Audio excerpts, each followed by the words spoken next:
Yes. She ended up having an old computer that was outdated. It didn't work with my software, but it made me feel better knowing that there was someone else to share my pain, that even when my computer looked like it was gone, Baruch Hashem, we were able to put in the rice.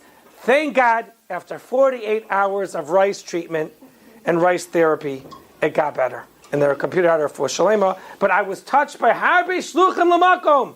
How many people they have gemachs? Do you know, I'll leave you with this. There's one guy in Eretz Yisrael, guess what kind of gemach he has? A passy gemach. So if a baby's crying in the middle of the night, I want pacifier, and you don't know where's the pacifier, the baby's hysterical, and you don't have a bottle. So you want the kid to keep you up all night? So you can go to this guy's house. He has all age pacifiers. Maybe one day you'll open a gemach and you'll help people out of their problems. Harbe shluchim l'makayim, gebenched is Hashem. Boys, here's a poster of the Lamites Malachos going through the laws of Shabbos with pictures, and I want to tell you what inspired me to make this poster. What happened was, I ran a children's program in Brooklyn at Achiezer Torah Center for many years. We called it the Children's Torah Station. And kids came after school to learn. And whenever we finished the Masechta Mishnayos, I would invite some B'nai Torah to entertain them with some juggling and magic. And sometimes a clown would come and make balloons. But it bothered me, why was I spending so much money paying this guy $300-400 to entertain the kids for 45 minutes when this is shul money? Shul money is hektish money that people donated into the stucker box. And how do I take this money and give it to a guy for doing a magic trick? So what if he can make a bird fly out of his hat? I mean, this is shul money. So then I somehow met a man named Rabbi Helfand. Shlita, you should have her for Shalema. And he was an elderly man, and I don't know where I met him, but it was Hashkacha Pratis I should meet him. I think he changed my life. And he says, I have a show about Eretz Yisrael. I said, really, you could bring it down? And he came with some big suitcases, and all the kids were there, and they see him pin up onto the wall a big sheet, like what you sleep on, a king-size sheet, and that was the screen, very Hamish, very yeshivish. And all of a sudden, he turned on his slide projector, and he showed hundreds of slides of Eretz Yisrael. And he narrated it with beautiful legends about the land of Eretz Yisrael, how holy it is, and it was really absolutely mesmerizing. I loved it so much, I told him, come back the next year. And he came. But the third year, he said, I can't come anymore. I said, why? We look forward for your show about Eretz Yisrael so much. It makes us yearn for the Holy Land. We can't wait to move to Eretz Yisrael, maybe, if we're Zeicha. So he told me his knees hurt, and he can't climb up the stairs to my children's Torah Center. It was on the 4th floor. I had no elevator, and I really felt bad. So I did something a little gutsy. I said, Rabbi Helfand, with all due respect, if you're not able to present the slide presentation, how about I borrow your pictures of Eretz Yisrael and I'll narrate it. I'll tell the kids about all the holy places like the Kaisel HaMaravi and Kever Rachel and the Maris HaMachpelah. So he says, come to my house and I'll see how you sound. And at the time, I did a little rehearsal and I sent it over to him, but he didn't feel comfortable giving his collection, his show, to someone, who was relatively a stranger. So I saw, okay, I couldn't get the slides. I understand that. I respect that. Not everyone wants to give away their pictures. So I went to Rav Eli Teitelbaum Zitzal, who's known to be one of the greatest mechanchim ever that Klal Yisrael ever saw. He's the one who put dial a daf on the telephone. He's an amazing man. And I said to Rav Teitelbaum, I know you have a lot of pictures of Eretz Yisrael because you have a summer camp in Eretz Yisrael called Camp Stechemet. Can I borrow your pictures of Eretz Yisrael? I want to make a show. He said to me, sure, why not? Take as many pictures as you want. I said, is this going to cost me? He said, no, it's free. I took so many pictures and I made my own show. And I saw that people enjoyed it. So I started taking it around from shul to shul. Eventually, I started making all types of Torah shows. Today, I have about 15 different shows. My latest one is on the Lamites Malachos. And I made it even in Yiddish with Reb Levi Schlanger. But I didn't have Hasidic pictures. So a man in Montreal who made a book about the Lamites Malachos let me use his pictures. His name is Rabbi Weber, And it was a great summer. I did shows for so many Hasidic places: Satmar, Vizhnitz, Wien, Krasna, Belz. And you know what? It was a real success. But why did this start? This started because inside my heart, I wanted to offer Jewish children something better than just a magician, clown, or juggler. We're Yidden. We come for a different type of entertainment. We're not goyim who go to the baseball game for entertainment. We don't go to the circus where people are not dressed sneas, and that's how they entertain people. We're an Am Kadosh. Even our entertainment has to have a hechsher on it. Not like some people today, they make videos that are not kosher. They make it looks like almost like a television show. And they make it sound like it's Jewish because the guy's wearing a yarmulke. Entertainment has to be glatt kosher, because it teaches hashkafa. It teaches the way a Jew lives in this world. So I hope you'll all enjoy my Torah shows. It's all thanks to Rabbi Eli Taidavam and Helfand, who inspired me to make the slideshows. Hi, you're listening to Rabbi Elbaz, and I'd like to share with you a story based on a Gemara. The Gemara is in Masechta Sukkah. If someone could please pass me the Gemara Sukkah I just had a moment ago. The Gemara tells us that on Sukkot, the Chachamim, thank you, they actually did something that was somewhat like the circus, Lahavdil, Elef Alafos. The Gemara says that in the spirit of merriment, which means joy and happiness, because Sukkot is probably the happiest time of the year, it's right after Yom Kippur, everyone did Teshuvah the whole month of Elul, Rosh Hashanah Yom Kippur, comes Sukkot, we're relieved that Hashem forgives us. We're confident and hoping that Hashem is going to give us a great year.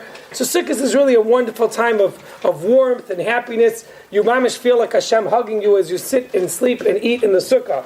So anyway, in the time of the Beis HaMikdash, when they drew water for the Nisach HaMayim, so the Chachamim would get together in the Beis HaMikdash and say Divrei Torah and sing to Hashem songs. And the Gemara says that they would even do some stunts. And the Gemara says one rabbi would juggle 8 torches. Now, I think that's a world's record. Even today, I don't believe there's anyone alive that can juggle 8 torches. I know I could juggle, let's say, 3 balls. I can't juggle 3 torches yet. My friend can. My friend Zevi Freinlach or my friend Ariel Broderick, they could juggle fire. So can my friend a Magic Munch. But whatever the story is, I doubt they can juggle 4, and I for sure know they can't juggle 8. 8 is unbelievable. Even by Goyim, where some people spend a whole day juggling, that's their business, professional jugglers, no one's 8. But this rabbi chose to be Mesameach people at the Simchas Pesach Shoeva, and he juggled 8 torches. The Gemara tells us in Masechta Sukkah that his friend decided to kind of do something even more scary. He juggled 8 knives. I'm talking like swords. I'm talking like dangerous razor blades. And obviously one move would not just cause a burn, it would cause cut a finger off. Turns out, the Gemara says like this. It's in Sukkah Daf Nun Gimel. And this painting that was made by Vaxberger shows a rabbi juggling 8 torches, and there's some Kohanim blowing trumpets, and children dancing. Officially, it was the big Talmidei Chachamim that would celebrate, and the Bnei Yisrael would watch. So it says, Rav Shimon ben Gamliel was so happy, he would juggle 8 torches. And when he threw them, they never bumped into each other. And the Gemara says he would bow down, and he would put his 2 thumbs on the floor,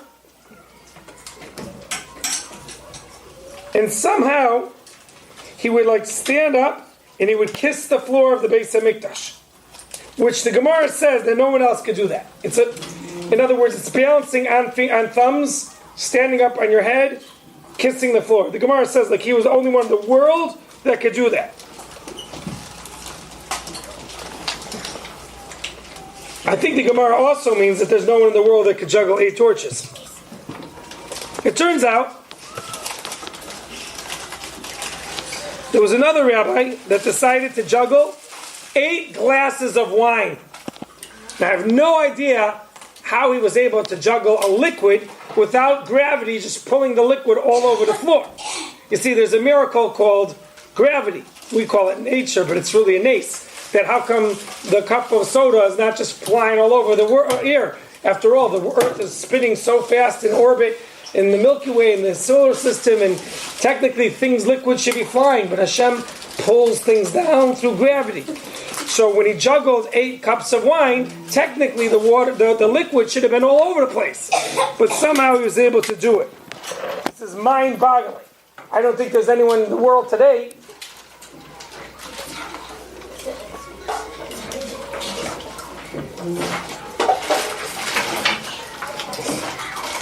that can juggle even 2 cups of wine without spilling. I don't even know how it's possible.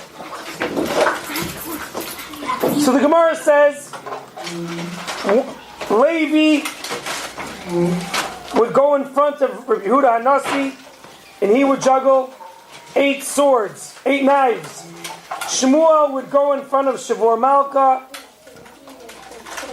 Please stop the noise from the stapler. When we're recording, the metal banging actually is picked up by the recorder. Thank you for that interruption. A little bit of etiquette is how do I act at this situation? Okay, not to anger a teacher when he's making a speech.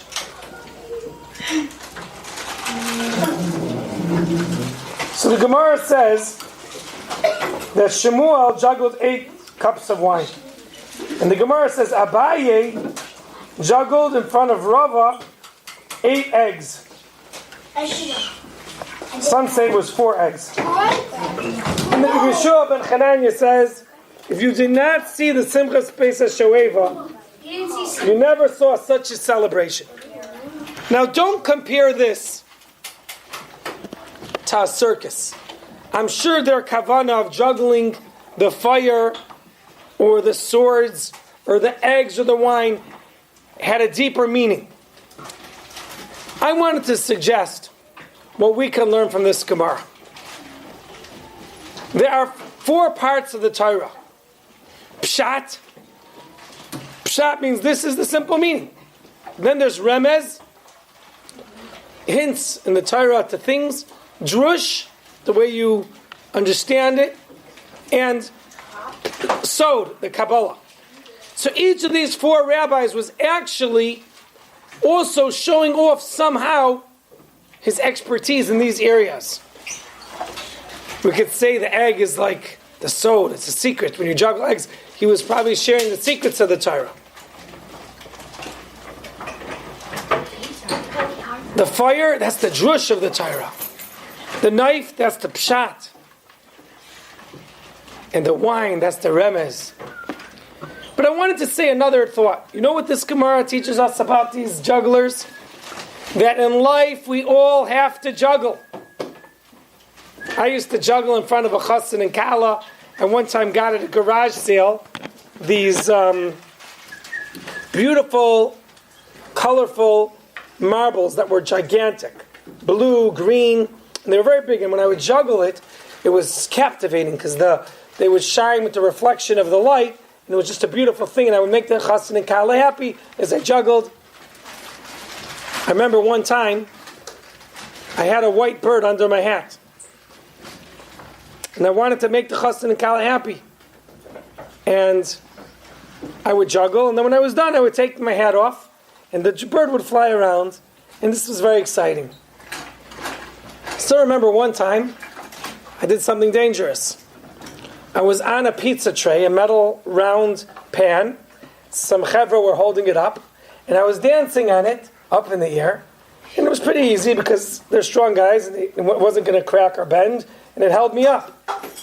Then I made a mistake. You jumped? I closed my eyes. I'm not sure what I was doing that for. It's one thing if you're on the ground and you close your eyes, you're probably not going to stumble. But I went right off the pizza tray and flying down. Baruch Hashem, Ashkacha Pratis, thank you Hashem for saving my life. A man named David Sultan caught me in his hands. He happens to be my brother-in-law. And he sees Rabbi Elbaz falling down, and he catches me, and he pushes me on my forehead. I'm like, thank you. And then